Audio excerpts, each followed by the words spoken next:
T'es-tu déjà demandé pourquoi, lorsque tu choisis de garder le silence, l'autre personne commence à te rechercher plus que jamais? Pourquoi, lorsque tu arrêtes d'envoyer des messages, d'appeler et d'insister, cette personne commence soudainement à te chercher? Ce n'est pas un phénomène hasard. Il y a une explication psychologique, émotionnelle et même philosophique. Aujourd'hui, dans cette vidéo, je vais te révéler la raison pour laquelle ton silence lui fait mal. Nous ne parlons pas de jeux de manipulation ou de stratégie pour faire revenir quelqu'un. Nous parlons de pouvoir émotionnel, de dignité, d'amour propre. Aujourd'hui, tu apprendras pourquoi ton silence n'est pas vide, mais la manière la plus claire de montrer ta présence. Tu comprendras l'impact que le silence a dans l'esprit de l'autre personne. Et, plus important encore, tu comprendras l'impact qu'il a sur ta propre paix intérieure. Mais avant de commencer, je vous serais extrêmement reconnaissant si vous appuyez sur le pouce levé, car cela m'aide à faire connaître cette philosophie à plus de personnes. Si vous ne voulez manquer aucune vidéo, abonnez-vous et activez la cloche. Si tu restes jusqu'à la fin, je te promets que non seulement tu sauras pourquoi ton silence lui fait mal, mais tu apprendras aussi à utiliser ce silence pour récupérer ton pouvoir personnel, ta paix. Tu ne dépendras plus de la réponse de qui que ce soit. Après avoir vu ce contenu, tu comprendras comment ton silence devient ta plus grande déclaration d'amour-propre. De plus, tu ne seras pas seul dans ce processus. Nous te montrerons des enseignements de la philosophie stoïcienne, de la psychologie moderne, et bien sûr, les précieux conseils de Rolando, mentor en amour-propre et auteur de l'un des cours les plus puissants de transformation émotionnelle. Ce ne sera pas seulement une vidéo à écouter, mais une leçon qui pourrait changer ta vie. T'est-il déjà arrivé, après avoir cessé de chercher quelqu'un, que cette personne commence soudainement à t'écrire? Attention, car ce n'est pas une coïncidence. Ce que tu vas découvrir aujourd'hui te permettra de comprendre pourquoi cela se produit, et plus important encore, cela te permettra de décider si tu veux vraiment répondre ou garder ta paix. Le premier point que tu dois comprendre est le suivant. Le silence est plus fort que n'importe quel mot. Quand quelqu'un est habitué à recevoir ton attention constante, tes messages et ta disponibilité, son esprit s'habitue à cette sécurité. Mais tout à coup, tout change. Tu n'es plus disponible, et cela génère une réaction psychologique automatique chez l'autre personne. C'est là qu'entre en jeu l'effet Zeigarnik, un principe psychologique qui explique pourquoi les tâches inachevées restent dans l'esprit plus longtemps. Lorsque quelqu'un reçoit ton attention constante, son cerveau l'interprète comme une tâche accomplie. Mais quand tu arrêtes de chercher, d'écrire, d'insister, tu crées une interruption dans cette tâche accomplie. Et comme l'esprit humain ne supporte pas le vide, l'autre personne commence à penser à toi plus que tu ne l'imagines. Imagine que tu regardes une série télévisée et que soudainement, l'épisode se coupe avant de montrer la fin. Que fait ton esprit? Tu commences à penser à la manière dont cela aurait pu finir. Ton esprit ne peut pas s'en détacher. C'est exactement ce qui se passe avec les personnes. Quand elles ressentent ton absence, elles deviennent spectatrices d'un épisode incomplet. Voici une question importante. T'est-il déjà arrivé, après avoir cessé de parler à quelqu'un, que cette personne commence soudainement à te chercher? Ça t'est arrivé? Si ta réponse est oui, maintenant tu sais pourquoi cela se produit. Ce n'est pas de la magie, ce n'est pas une coïncidence, c'est de la psychologie pure. Ton absence crée un vide que l'autre personne ne sait pas comment combler. Les stoïciens, comme Épictète, Sénèque et Marc Aurèle, ont parlé du pouvoir du contrôle interne, et l'un de leurs principes clés est celui-ci. Tu ne peux pas contrôler ce que fait l'autre personne, mais tu peux contrôler ta réaction. Épictète disait « Ne te laisse pas perturber par les choses extérieures, mais par ton jugement sur elles, et cela est sous ton contrôle. » Quand quelqu'un s'éloigne ou t'ignore, ta première réaction est de chercher des explications. Tu veux comprendre pourquoi cette personne s'est éloignée et tu sens que si tu insistes suffisamment, tu obtiendras une réponse. Mais voici la clé. La réponse ne se trouve pas chez l'autre personne. La réponse se trouve en toi. Ta véritable liberté ne réside pas dans le fait qu'on te réponde, mais dans le fait que tu n'aies plus besoin de cette réponse. Question pour toi. Combien de fois as-tu cherché des réponses là où il n'y avait rien à comprendre? Les stoïciens enseignent que le contrôle ne réside pas dans le monde extérieur, mais dans le monde intérieur. Lorsque tu arrêtes de chercher la réponse à l'extérieur, tu trouves la réponse à l'intérieur. Ton silence est la plus grande preuve que tu n'as plus besoin de contrôler la situation. Ton silence dit « Je ne dépends pas de toi pour être en paix ». Le silence, selon la perspective de Rolando, est la dignité, car la dignité ne se crie pas, elle se montre. Beaucoup de gens croient que le silence est une façon de punir l'autre, mais ce n'est pas le cas. Le silence n'est pas pour l'autre, il est pour toi. La différence entre utiliser le silence comme vengeance et utiliser le silence comme dignité réside dans l'intention. Si ton intention est de faire en sorte que l'autre se sente mal, tu es piégé dans le même jeu de contrôle. Mais si ton intention est de protéger ta paix, alors ton silence devient ta plus grande source de pouvoir. Rolando enseigne également que lorsque tu choisis le silence, ne le fais pas pour attendre une réponse. Fais-le pour toi, car si ton silence est conditionné à l'attente d'une réponse, alors ce n'est pas du silence, c'est de la manipulation. Mais si ton silence est fondé sur ta propre dignité, alors ce silence parle pour toi. Voici une autre question clé. Combien de fois as-tu utilisé le silence comme un cri déguisé? Si tu utilises le silence avec l'intention de provoquer, alors ta paix n'est pas garantie. Mais si tu utilises le silence pour te protéger, alors automatiquement, ta paix est garantie. Ce qui vient ensuite, dans la prochaine partie, nous allons approfondir les enseignements des stoïciens et les apports de Rolando. Nous te montrerons comment ton silence peut transformer ta vie. Tu apprendras pourquoi, lorsque tu arrêtes de chercher l'attention des autres, ce sont eux qui commencent à te chercher. Si jusqu'ici tu as compris l'importance du silence, je veux que tu laisses un commentaire avec la phrase « Mon silence parle plus que mes mots ». Je veux savoir combien de personnes sont prêtes à faire ce pas vers leur paix émotionnelle. Ne rate pas la prochaine partie, car ce qui vient pourrait changer à jamais la façon dont tu gères tes relations. Tu verras que lorsque tu choisis le silence, non seulement tu récupères ton temps et ton énergie, mais tu récupères aussi ta dignité. Ne t'en vas pas, car ce qui vient est la leçon que tu attendais. T'es-tu déjà demandé pourquoi, lorsque tu choisis de te taire, l'autre personne commence à te désirer plus que jamais? Ce phénomène a une base psychologique que nous allons décomposer aujourd'hui pour que tu comprennes pourquoi ton silence lui fait plus de mal que n'importe quel mot. Et non, il ne s'agit pas de punir ni de jouer avec l'esprit de l'autre. Il s'agit de quelque chose de bien plus profond. Le pouvoir de l'incertitude et la rupture de la prévisibilité. Pour comprendre cela, nous devons parler de la façon dont l'esprit humain réagit à la perte de contrôle. Lorsque quelqu'un prend ses distances avec toi, ton esprit entre dans un état d'alerte. De la même manière, lorsque tu prends tes distances avec quelqu'un par ton silence, son esprit active le même mécanisme. Le cerveau cherche des modèles, cherche de la logique, cherche de la stabilité, mais lorsque tu arrêtes d'agir comme avant, l'autre personne se sent sur un terrain inconnu. Et c'est là que le phénomène appelé effet Zeigarnik entre en jeu. Ce phénomène, découvert par la psychologue Bluma Sneck, explique pourquoi les tâches inachevées restent dans notre esprit beaucoup plus longtemps que les tâches terminées. Le cerveau ne supporte pas les fins inachevées. T'est-il déjà arrivé de regarder une série télévisée et de ne pas pouvoir cesser de penser à ce qui va se passer lorsque le chapitre se termine sur un moment de suspense? Cela se passe de la même manière dans l'esprit de la personne lorsque ton silence interrompt le schéma qu'elle avait de toi. Lorsque tu es toujours disponible, toujours rapide à répondre, toujours là pour demander si ça va, l'autre personne s'habitue à ce schéma. Elle sait ce qu'attendre de toi. Mais le jour où tu choisis de changer ce comportement, le jour où tu choisis de rester en silence, tu brises le schéma.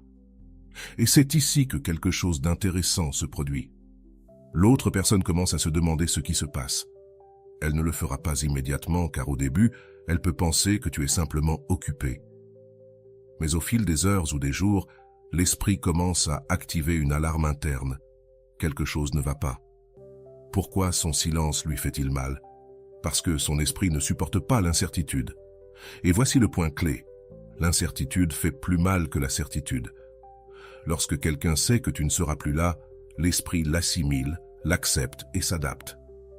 Mais lorsque quelqu'un ne sait pas si tu reviendras, si tu es parti ou si tu n'es plus intéressé, l'esprit reste piégé dans un cycle de pensée répétitive. Ce phénomène n'est pas exclusif aux relations amoureuses. Il se produit dans tous les liens humains.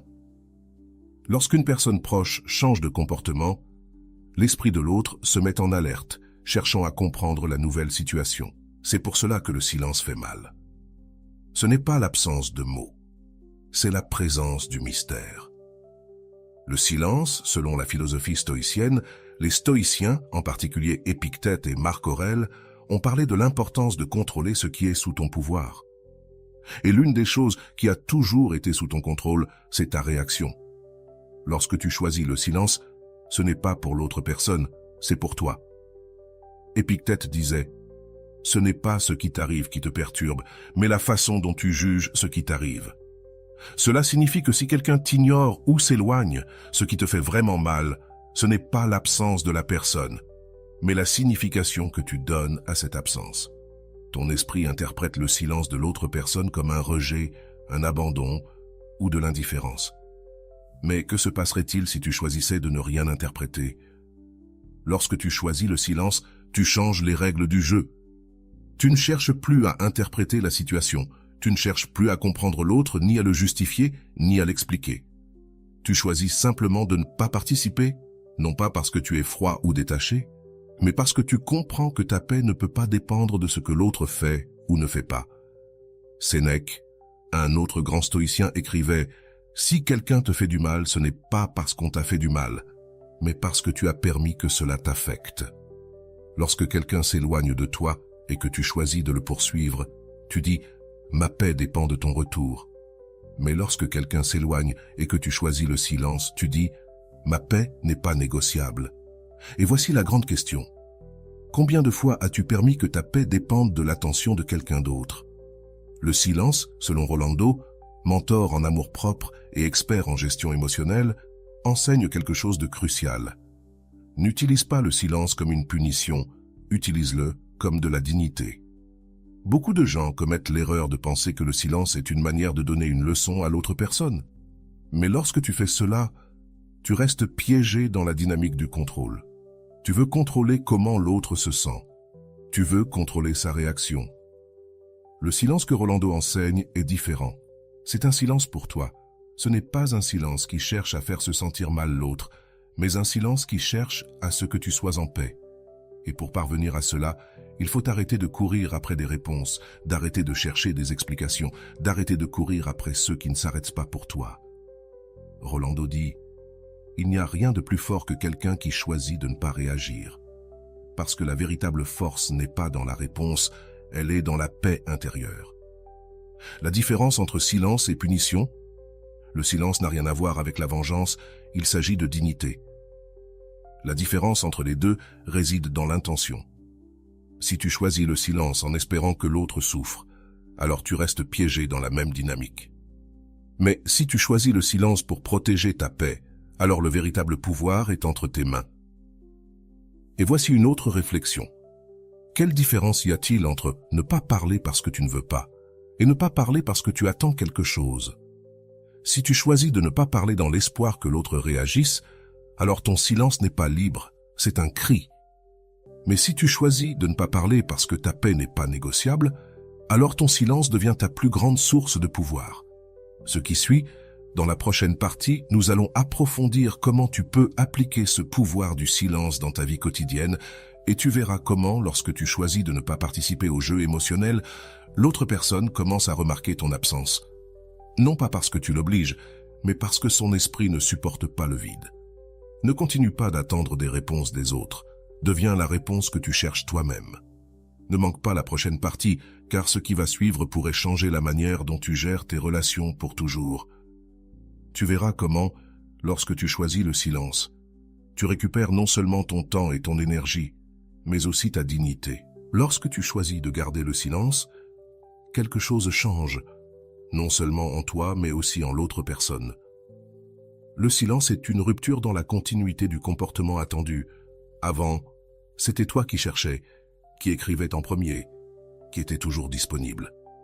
Mais lorsque tu arrêtes de le faire, le cerveau de l'autre personne entre en mode alerte. Pour comprendre ce phénomène, il faut se rappeler quelque chose de fondamental. L'esprit humain est conçu pour reconnaître des modèles. Chaque fois que quelqu'un se comporte de manière constante, l'autre personne crée une attente quant à la manière dont il agira. C'est pourquoi, lorsque tu es toujours disponible, l'autre personne sait que tu seras là. Mais lorsque tu choisis de changer ton comportement, ce modèle se brise et l'esprit ne sait pas comment réagir. Ce principe est lié à l'effet Zeigarnik, dont nous avons déjà parlé. Mais ici, il se passe quelque chose de plus puissant. L'esprit entre dans un état de recherche active de réponse. Lorsque quelqu'un ne comprend pas pourquoi tu n'agis plus comme avant, son cerveau commence à chercher des explications. Et ici se produit un grand paradoxe. Pendant que tu restes en silence, l'autre personne commence à penser à toi plus qu'elle ne le faisait lorsque tu étais disponible. Le pouvoir de l'incertitude est la clé de cette transformation. L'incertitude est l'un des stimuli les plus puissants pour l'esprit humain. Lorsque nous ne savons pas ce qui va se passer, le cerveau active un système d'alerte parce qu'il doit résoudre la tâche inachevée. Cela s'explique par le fait que l'esprit préfère une mauvaise nouvelle plutôt que l'incertitude. Le vide est beaucoup plus inconfortable que la certitude de quelque chose de négatif. Et voici la grande question. Qu'est-ce qui est plus fort, l'absence de réponse ou la présence d'une certitude? Si tu as déjà ressenti le vide de ne pas savoir ce qui se passe avec quelqu'un, tu connaîtras la réponse. Le vide fait plus mal. L'incertitude devient une obsession. Et cela se produit également avec la personne qui est habituée à recevoir ton attention. Lorsque tu t'absentes, ta présence se multiplie dans son esprit. La dignité silencieuse, selon les stoïciens, pour les stoïciens, la dignité ne se crie pas, elle se montre. Marc Aurèle écrivait dans ses méditations « La meilleure vengeance est d'être différent de celui qui t'a fait du tort ». Cette phrase est clé pour comprendre le pouvoir du silence. Il ne s'agit pas de rendre le mal ni de punir l'autre, il s'agit d'être différent, de montrer que tu ne joues plus le même jeu. Lorsque quelqu'un s'éloigne et que tu choisis de rester en silence, tu montres que tu n'as plus besoin de courir après qui que ce soit. Mais voici une question importante. Combien de fois as-tu ressenti que si tu ne poursuis pas quelqu'un, tu le perdras? Cette croyance provient de l'idée que, pour conserver quelque chose, tu dois le contrôler. Mais les stoïciens ont enseigné tout le contraire. Tu ne peux pas contrôler ce qui est en dehors de toi. Ce que tu peux contrôler, c'est ta réponse. Lorsque tu choisis le silence, tu ne renonces pas à l'autre personne, tu renonces au besoin de la contrôler. Sénèque, l'un des stoïciens les plus importants, disait « Si tu ne peux pas contrôler la mer, contrôle ton bateau ». La mer symbolise tout ce qui échappe à ton contrôle. Les actions de l'autre personne, ses réponses, son silence. Le bateau, c'est toi. Et ce que tu peux contrôler, c'est comment tu navigues dans cette mer. Lorsque tu choisis le silence, peu importe à quel point les choses sont chaotiques, tu es aux commandes de ton propre bateau. Ce que Rolando enseigne sur le silence, Rolando a une phrase puissante. Le silence n'est pas absence. Le silence est une présence totale, car dans le silence, on n'entend pas tes mots, mais on ressent ta dignité. Cette phrase nous invite à changer la façon dont nous voyons le silence. Le silence n'est pas un vide, c'est un pouvoir. Beaucoup de personnes croient qu'en restant en silence, elles perdent, mais elles ne se rendent pas compte qu'en réalité, elles gagnent le contrôle sur leur paix intérieure. Il ne s'agit pas de faire souffrir l'autre, il s'agit de cesser de souffrir toi-même. Parce que lorsque tu choisis le silence, tu cesses de dépenser ton énergie mentale pour quelqu'un qui ne te donne pas de paix. Lorsque tu choisis le silence, tu cesses d'attendre des réponses qui n'arrivent jamais. Et voici une autre question importante. Combien de fois as-tu attendu une réponse qui n'est jamais venue? Lorsque tu attends quelque chose qui n'arrive jamais, ce que tu perds, ce n'est pas la relation avec l'autre personne. Ce que tu perds, c'est ta paix. Rolando enseigne qu'il n'y a pas de plus grande victoire que de ne pas se perdre soi-même en attendant la réponse de quelqu'un d'autre. L'impact psychologique sur l'autre personne, voici le point que tu attends sûrement. Que se passe-t-il avec l'autre personne lorsque tu choisis le silence? La réponse est claire. L'autre personne commence à ressentir ton absence d'une manière qu'elle ne ressentait pas auparavant. Ce n'est pas de la magie ni de la vengeance, c'est de la psychologie pure. L'esprit humain est conçu pour remarquer ce qui change, pas ce qui reste pareil. Lorsque tu es toujours présent, l'autre personne s'habitue. Mais lorsque tu es absent, ta présence se multiplie dans son esprit. Il existe un principe dans la théorie de l'attachement qui dit que lorsqu'une personne est habituée à recevoir une attention constante et que soudainement cette attention disparaît, son système d'attachement s'active. Elle commence à ressentir une perte, même s'il n'y en a pas. C'est pourquoi, lorsque tu choisis de te taire, l'autre personne ressent une perte, même si tu n'es pas totalement parti. La transformation du silence en pouvoir. Lorsque tu choisis de ne pas poursuivre quelqu'un, non seulement tu récupères ton temps, tu récupères ta dignité. Et voici la véritable leçon. Le pouvoir ne se gagne pas lorsque l'autre te répond. Le pouvoir se gagne lorsque tu choisis de ne pas avoir besoin de la réponse. Ce changement de perspective est crucial. Beaucoup de personnes croient que le silence est une tactique pour faire réagir l'autre, mais ce n'est pas la véritable victoire. La véritable victoire survient lorsque le silence ne dépend plus de l'autre, mais de toi. Si quelqu'un te cherche après plusieurs jours de silence, ce n'est pas parce que tu as gagné. C'est parce que le vide dans son esprit est devenu plus grand que son ego. Mais la question importante ici est, veux-tu vraiment combler ce vide ou préfères-tu continuer avec ta paix? Ce qui vient ensuite, dans la prochaine partie, nous verrons une histoire qui illustre tout ce dont nous avons parlé. Ce sera l'histoire d'une personne qui est passée de la poursuite à choisir sa paix. Tu verras comment, lorsque tu choisis de ne pas chercher, le monde se met de ton côté. Si jusque-là tu sens que cette leçon résonne avec toi, je veux que tu laisses dans les commentaires la phrase « Ma paix ne se négocie pas ». Je veux savoir combien de personnes sont prêtes à faire ce pas vers leur liberté émotionnelle. Dans la prochaine partie, tu verras comment, lorsque tu choisis le silence, tu ne récupères pas seulement ton temps et ton énergie, tu récupères aussi ta dignité. Elle ferma les yeux tout en tenant le téléphone dans ses mains. Elle pouvait sentir l'anxiété frapper sa poitrine. Pourquoi ne répond-il pas, pensa-t-elle en regardant l'écran. Les messages qu'elle avait envoyés à Javier étaient toujours là, sans réponse. Les 2 petites marques grises indiquant que son message n'avait pas été lu semblaient la regarder avec moquerie. Ce n'était pas la première fois que cela lui arrivait. En fait, c'était l'histoire de toujours. Javier disparaissait pendant des jours, ne répondait pas, et puis revenait avec une excuse. « J'ai été occupé » ou « Je n'ai pas vu ton message », ses phrases préférées. Mais cette fois, quelque chose se brisa en elle. « Plus jamais », se dit-elle à voix basse. Elle posa le téléphone sur la table et se regarda dans le miroir du salon. Ce qu'elle vit ne lui plut pas. Il ne s'agissait pas de son apparence physique, mais de l'expression de fatigue sur son visage.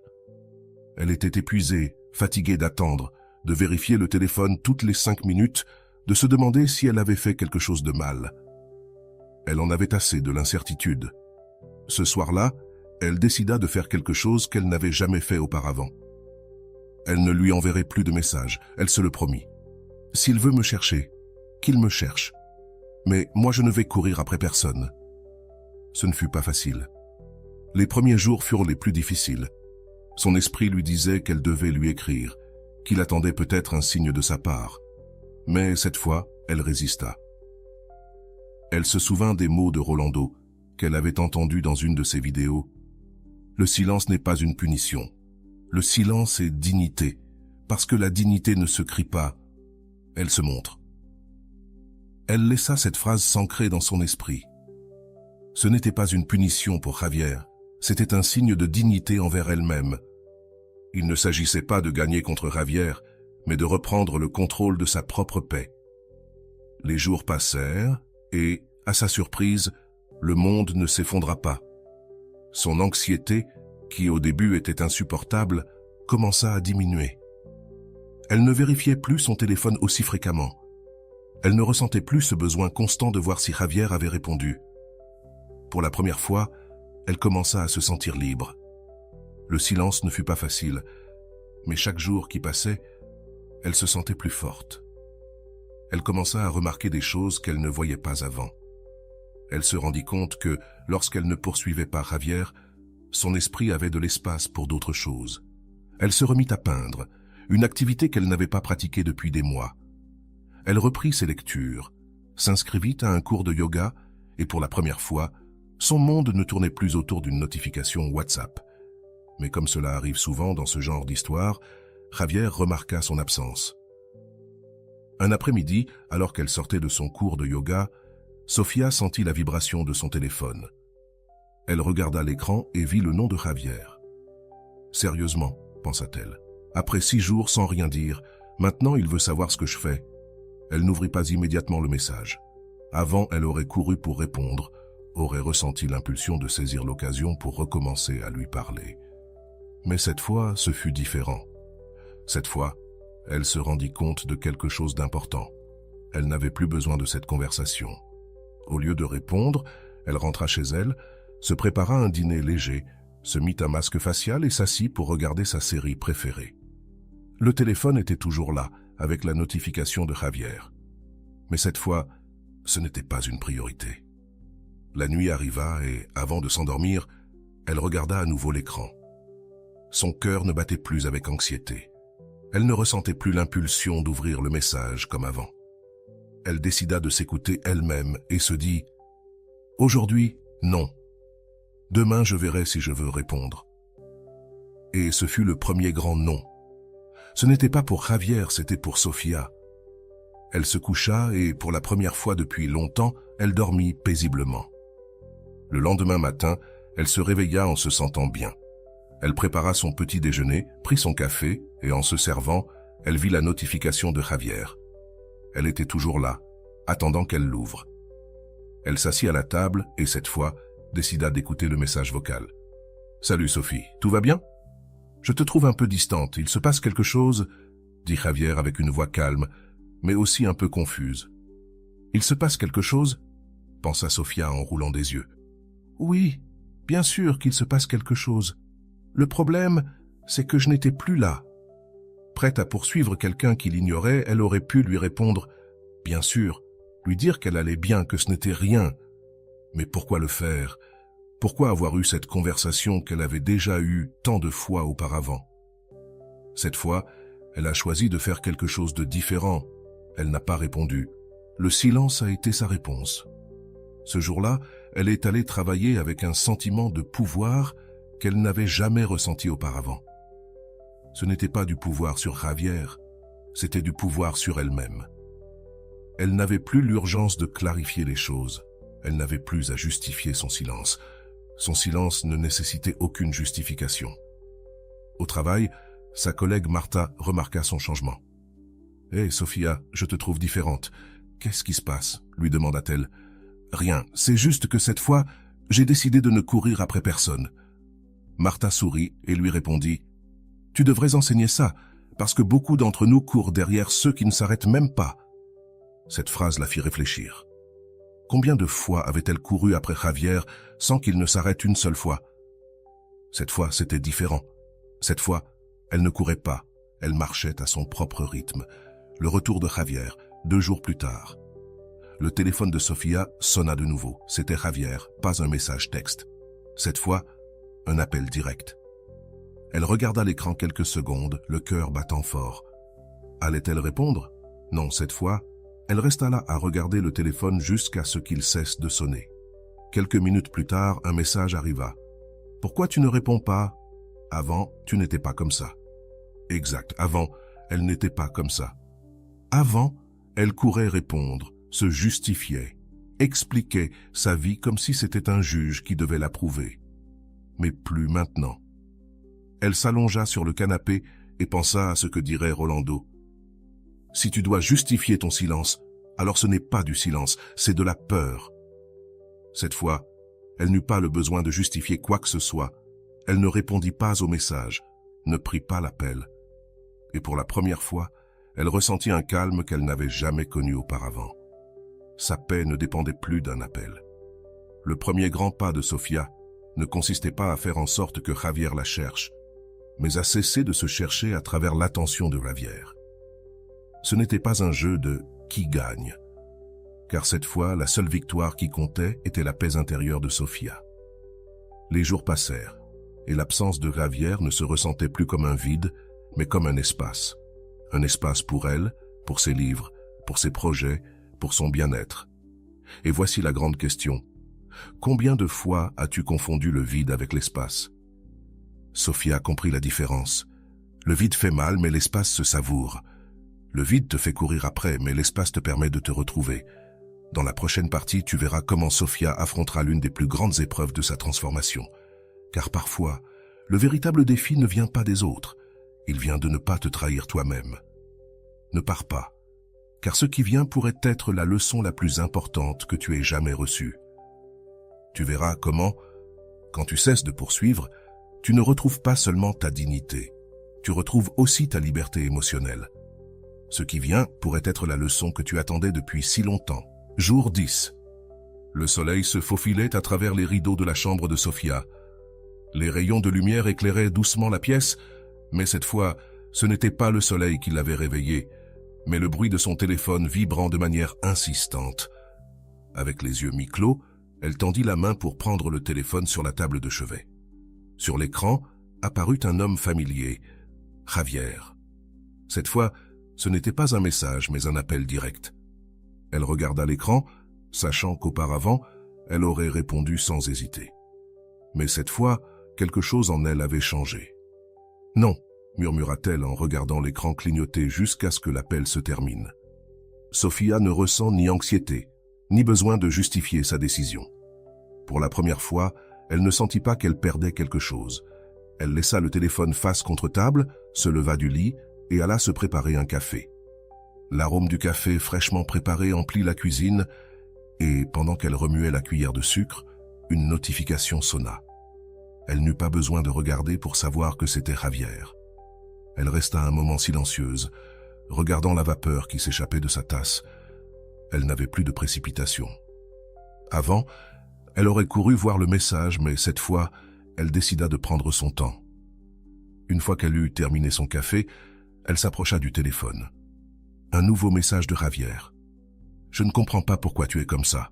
Avant, tu étais différente avec moi. Avant, c'était différent, » disait le message. Sofia se précipitait pour répondre.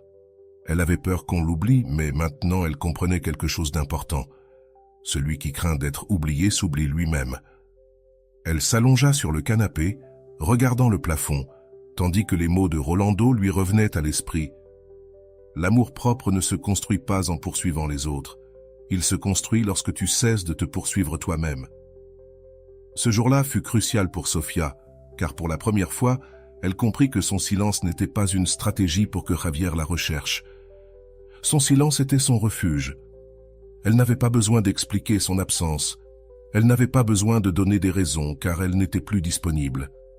Elle avait simplement choisi d'être là pour elle-même. La tentation de l'orgueil. L'après-midi, pendant le déjeuner, son amie Daniela l'appela. « Amigo, on m'a dit que Javier disait que tu étais en colère contre lui. C'est vrai ? Component placement, demanda Daniela, avec un ton de commérage que Sofia connaissait bien. Je ne suis pas en colère, Dani. C'est juste qu'en cette fois, j'ai décidé de ne courir après personne. J'aime ça, Sophie. Fais-lui mal là où ça fait le plus mal, dit Daniela en riant. Sofia resta silencieuse. Lui faire mal là où ça fait le plus mal, non, ce n'était pas ce que je faisais. Ce n'était pas pour faire souffrir Javier. Ce n'était pas de la vengeance, c'était de la dignité. Parce que la dignité ne se base pas sur la douleur de l'autre, elle se base sur la paix intérieure. Non, Dani, je ne fais pas ça pour qu'il souffre. Je le fais pour ne pas souffrir moi-même, répondit-elle fermement. Daniela resta silencieuse un moment. Tu as raison, amiga. Ce que tu viens de dire est fort. Je pense que moi aussi je dois arrêter de faire des choses pour que les autres se sentent mal. Le retour de la peur. Le silence continua pendant plusieurs jours. Javier n'écrivit plus, mais quelque chose d'étrange commença à se passer. Sofia commença à douter. Et si on ne me cherchait plus jamais?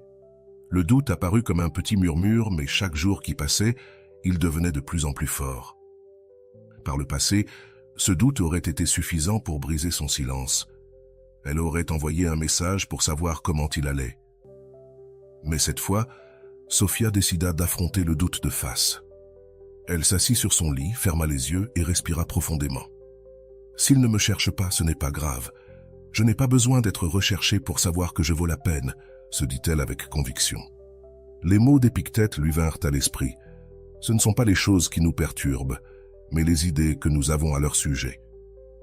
Ce n'était pas l'absence de Javier qui la perturbait, c'était sa croyance qu'elle devait être recherchée pour être importante.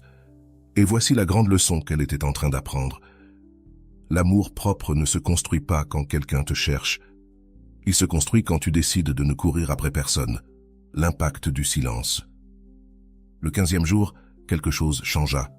Le téléphone de Sofia vibra à nouveau. Cette fois, ce ne fut ni un message texte ni un appel, mais un message vocal. Sofia le regarda pendant quelques secondes avant de le lire. La voix de Javier semblait différente, moins sûre d'elle que d'habitude.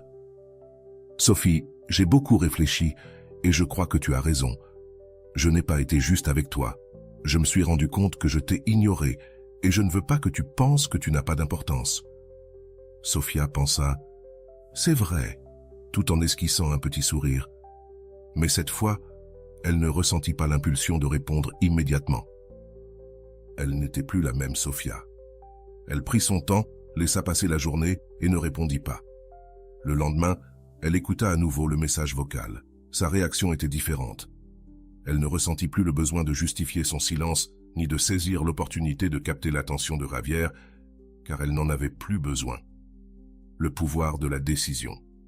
Lorsqu'une personne cesse de poursuivre une autre, quelque chose d'incroyable se passe. Celui qui se sentait poursuivi se sent maintenant perdu, et c'est exactement ce qui est arrivé à Javier avant. Sofia était toujours disponible. Maintenant, Sofia était devenue la tâche inachevée dans son esprit. Javier ne comprenait pas pourquoi elle avait changé, il ne savait pas. Mais la raison était claire. Elle n'agissait pas pour lui, elle agissait pour elle. Le 20, Sofia reçoit un autre appel de Javier. Cette fois, elle ne regarda même pas l'écran. Elle laissa sonner jusqu'à ce que l'appel se termine. Il n'y avait plus d'anxiété, plus de doute, il y avait de la paix. Le même jour, elle décida de sortir dîner avec son amie Daniela. Pendant le dîner, Daniela la regarda et lui dit « Sophie, je te jure que je te vois différente. Je ne sais pas ce que tu as fait, mais tu as une autre énergie. » « Je n'ai rien fait, Dani. Je me suis juste arrêté de poursuivre celui qui ne veut pas rester. C'est ça, la différence. Le pouvoir du silence se transforme en paix. » Les derniers jours avaient été les plus tranquilles pour Sofia depuis longtemps. Il n'y avait plus besoin de chercher, plus besoin d'attendre sa paix. Elle ne dépendait plus d'un message. Une nuit, alors qu'elle se couchait pour dormir, elle entendit à nouveau les mots de Rolando. Ta paix n'est pas dans la réponse que quelqu'un te donne. Ta paix est dans le fait de ne pas avoir besoin de réponse. Et pour la première fois, elle comprit entièrement cette phrase. Le silence n'était plus son arme, c'était son refuge. Le silence n'était plus une vengeance, c'était de l'amour propre. Ce n'était plus un cri dissimulé, c'était une paix absolue. Dans la prochaine partie, nous verrons comment Sofia fait face à la dernière épreuve de cette histoire. Car la dernière épreuve n'est pas le silence, c'est de ne pas te trahir toi-même. Tu verras que lorsque tu choisis ta paix, tu ne récupères pas seulement ton temps et ta dignité, mais tu récupères aussi ta liberté émotionnelle. Le 25, le soleil se faufilait à travers les rideaux de la chambre de Sofia. Cette fois, il n'y eut ni vibration, ni appel, ni message de Javier. Le silence ne l'effrayait plus. En fait, pour la première fois depuis longtemps, elle apprécia la tranquillité. Le petit déjeuner fut spécial. Elle prépara des toasts à l'avocat, se sert un café avec de la mousse de lait et s'assit à la table avec son livre préféré. Elle ne regarda pas une seule fois son téléphone. Elle se sentait maître de la situation. Elle n'attendait plus. Elle n'était plus préoccupée par le fait de savoir si Javier écrirait ou non. La véritable paix arriva quand elle cessa d'attendre. La journée fut tranquille, remplie d'activités qu'elle avait laissées de côté pour être attentive à une conversation qui ne venait jamais. Nettoyer la maison, écouter sa musique préférée et même danser seule dans le salon. Tout à coup, elle se rendit compte qu'elle ne se souvenait plus de la dernière fois où elle avait fait ça. « Je m'étais oubliée », murmura-t-elle en tournant avec les bras étendus, sentant la liberté dans chaque mouvement. Le dernier appel en fin d'après-midi, le téléphone vibra à nouveau. Cette fois, ce ne fut pas un message, mais un autre appel de Javier. L'écran afficha son nom pendant quelques secondes. Sofia regarda le téléphone et, au lieu de ressentir de l'anxiété, elle se sentit libre. Il n'y avait pas d'urgence à répondre, pas de hâte à saisir l'occasion. Cette fois, sa paix ne se négociait pas. Elle resta assise sur le canapé à regarder l'écran clignoter jusqu'à ce que l'appel se coupe. Elle ne répondit pas. Elle se sentit calme, elle se sentit puissante. Mais ce qui se passa ensuite la surprit. Vibration, nouveau message vocal. Cette fois, Javier n'attendit pas, il décida de parler directement. « Sofia, je ne comprends pas pourquoi tu agis ainsi, je ne comprends vraiment pas ce que je t'ai fait. Si tu es en colère, parle-moi, ne me laisse pas avec cette incertitude. » L'incertitude, là, elle était, la même incertitude qu'elle avait ressentie tant de fois avant. Maintenant, c'était Javier qui la ressentait. « Maintenant, tu comprends ce que ça fait, » dit Sofia doucement en regardant le téléphone. Cette fois, il n'y avait rien à expliquer. Son silence était l'explication, le moment décisif. Le lendemain matin, alors qu'elle se préparait pour sortir au travail, sa collègue Martha lui demanda « Et alors, tu lui as répondu ?» Sofia secoua la tête. « Non, Martha, je n'ai rien à lui dire. »« Mais Sofia, il te cherche, c'est ton moment, » dit Martha. Sofia, surprise, répondit « Non, Martha, ce moment n'est pas à lui, il est à moi et cette fois, je ne vais pas gaspiller ma paix pour satisfaire son ego. » Cette réponse laissa Martha en silence et Sofia le savait, car il ne s'agissait pas de faire souffrir Javier, il s'agissait de comprendre que sa dignité n'était plus en jeu. La leçon stoïque ne réagit pas, décide. Les jours passèrent, et bien que Javier continuait à écrire de temps en temps, Sofia ne réagissait plus. Elle ne répondait ni aux provocations, ni aux tentatives d'attirer son attention. Sa paix n'était pas négociable. Marc Aurèle écrivait dans ses méditations « Élimine le besoin d'approbation extérieure et tu trouveras la liberté intérieure ». Et c'est exactement ce que fit Sofia.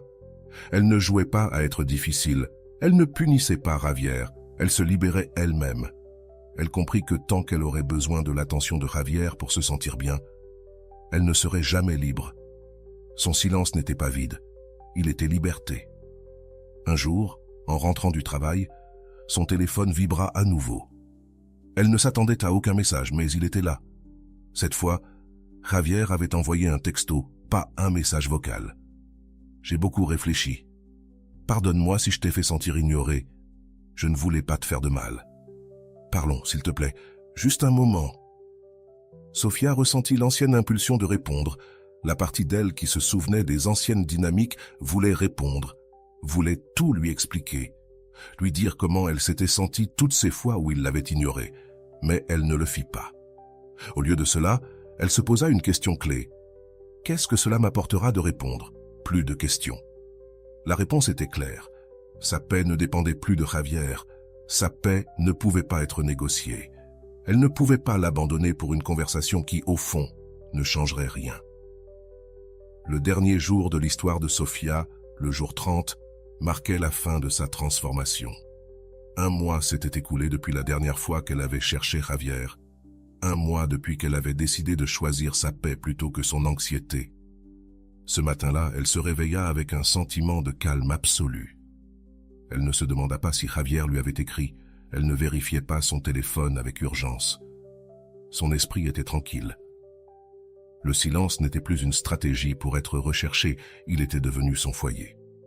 Elle prépara son café tranquillement, se mit une playlist de musique douce et savoura son petit déjeuner.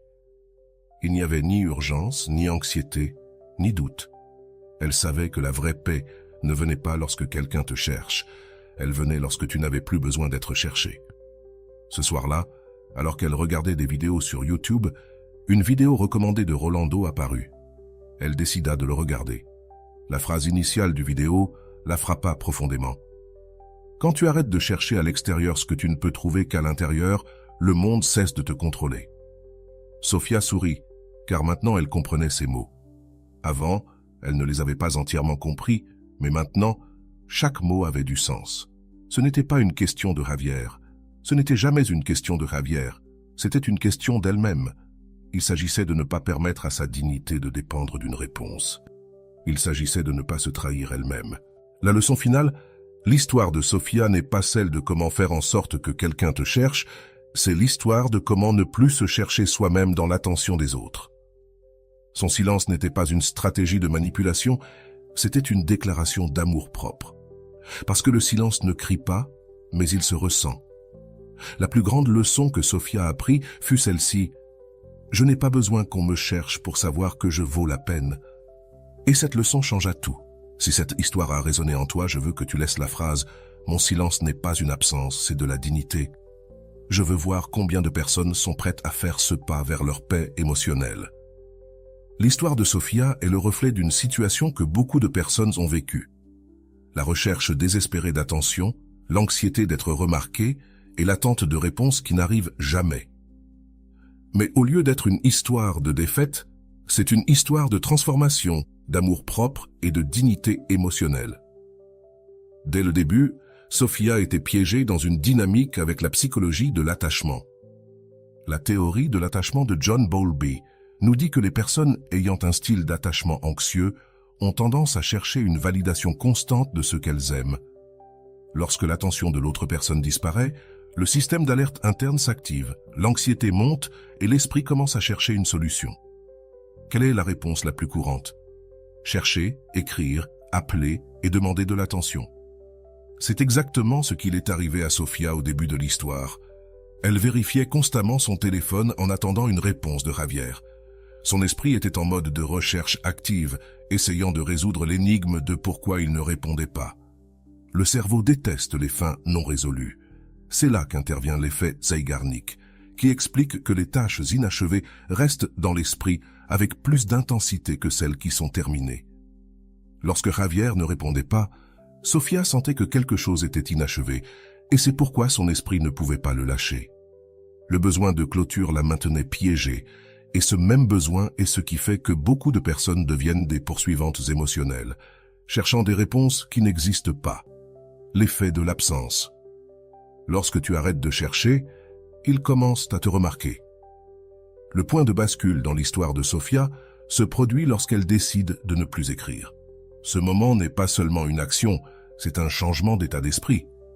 Sofia choisit de ne pas poursuivre Javier, non pas parce qu'elle veut le punir, mais parce que, pour la première fois, elle décide de ne pas se trahir elle-même. Ce moment est crucial. Lorsque tu arrêtes de chercher, l'autre personne commence à remarquer ton absence. Ce n'est pas une tactique de manipulation, mais un processus naturel de l'esprit humain. La théorie de l'attention sélective explique que nous ne remarquons que ce qui change. Lorsque quelque chose reste constant, comme la présence de Sofia, l'esprit l'ignore. Mais lorsque Sofia cesse de chercher, son absence est ressentie plus fortement que sa présence constante. Et voici la grande leçon. Si tu es toujours présent, tu ne seras jamais remarqué, mais si tu apprends à t'absenter, ta présence se multiplie. Ce n'est pas un jeu de contrôle, c'est un acte de dignité émotionnelle. Lorsque Sofia arrête de chercher Javier, il commence à se demander pourquoi. Son esprit, habitué au schéma de recevoir des messages de sa part, se retrouve maintenant confronté à un vide. Et comme cela a été expliqué précédemment, l'esprit humain déteste les vides. Le silence, selon les stoïciens, est là où réside la véritable force. Les stoïciens ont enseigné une leçon fondamentale. Tu ne peux pas contrôler les autres. Tu ne peux contrôler que tes propres réponses. Sofia a appris cette leçon de manière pratique. Lorsque Javier a cessé de répondre, elle aurait pu essayer de le contrôler, mais elle a choisi de se contrôler elle-même. Épictète a enseigné quelque chose de puissant. Si quelqu'un te dérange, souviens-toi que ce n'est pas cette personne qui te dérange, mais l'opinion que tu as de ce qu'elle a fait. C'est exactement ce que Sofia a fait. Elle a compris que ce n'était pas Javier qui la perturbait, mais son propre esprit qui lui faisait croire qu'elle avait besoin de Javier pour se sentir importante. Lorsqu'elle a changé cette perspective, sa paix est revenue. Sénèque, pour sa part, disait « Si tu contrôles ton esprit, tu contrôles ton monde. » Et c'est ce que Sofia a fait. Sa paix ne dépendait plus d'un message ou d'une réponse de Javier. Sa paix dépendait de sa capacité à ne pas avoir besoin de cette réponse. La différence entre Sofia avant et après cette transformation est claire. Avant, sa paix dépendait des autres. Maintenant, sa paix l'accompagne partout où elle va. Rolando enseigne quelque chose d'essentiel à propos du silence. Le silence n'est pas une stratégie pour faire en sorte qu'on te manque. Le silence est une façon de récupérer ton pouvoir. Cet enseignement est clé. Beaucoup de gens pensent que le silence est une punition ou une stratégie de manipulation, mais ce n'est pas vrai. Le silence de Sofia n'était pas un cri déguisé, c'était une déclaration d'indépendance émotionnelle. Elle ne cherchait plus l'attention de Javier, elle cherchait sa propre paix. Rolando enseigne aussi, lorsque tu arrêtes de chercher à l'extérieur ce que tu ne peux trouver qu'à l'intérieur, le monde cesse de te contrôler. C'est exactement ce qui est arrivé à Sofia. Elle a cessé de chercher la validation externe et, À la place, elle a trouvé la validation interne. Sa paix n'était plus en jeu. Il ne s'agissait plus de savoir si Javier lui écrivait ou non. Il s'agissait de savoir si elle se lisait elle-même. L'histoire de Sofia n'est pas une histoire de gagner ou de perdre. Ce n'est pas une histoire de faire en sorte qu'on te cherche. C'est une histoire d'amour propre. Le plus grand ennemi de Sofia n'était pas Javier. C'était son propre esprit anxieux, l'esprit qui lui faisait croire qu'elle avait besoin d'une réponse, qu'elle devait justifier son silence, qu'elle devait saisir l'opportunité de parler avec Javier. Mais lorsqu'elle a vaincu cette partie de son esprit, elle a vaincu son pire ennemi. Le silence n'est pas absence. Le silence est dignité, car lorsque tu choisis le silence, tu n'es pas en train de disparaître. Tu es en train de revenir à toi-même. Il ne s'agit pas de faire en sorte qu'on te manque. Il s'agit de ne pas te manquer toi-même. Si cette histoire a résonné en toi, je veux que tu répondes honnêtement à cette question. Combien de fois as-tu poursuivi quelqu'un qui ne s'arrêtait pas pour toi? Si ta réponse est « plusieurs fois », je veux que tu saches que tu n'es pas seul. Nous sommes tous passés par là, mais la différence, c'est qu'aujourd'hui, tu as l'opportunité de changer cette histoire. Tu n'as pas besoin de poursuivre qui que ce soit pour te sentir important. Et voilà, j'espère que vous avez trouvé beaucoup de valeur dans cette vidéo. Merci d'être resté jusqu'à la fin de cette vidéo. J'adore quand vous faites ça. Si vous voulez une autre vidéo sur ce sujet, écrivez en commentaire « J'en veux encore plus ». J'espère vous revoir dans une autre vidéo.